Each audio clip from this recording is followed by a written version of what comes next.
বিষয়, যেটা হচ্ছে যে যদি ওপেন না হয় তাহলে দেখা যাচ্ছে এখানে সেখানে যে আপনার সমস্যাটা দাঁড়াচ্ছে সেটা হচ্ছে আপনার জিমেইল তাহলে ইজিলি ভাবে আপনি যে কোনো নাটকগুলো ক্লিক করতে পারবেন।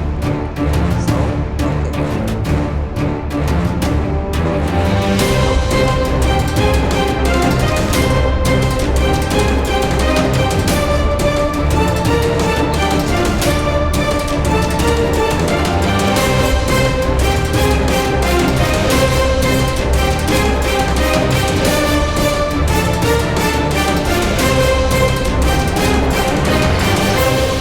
করতে হবে।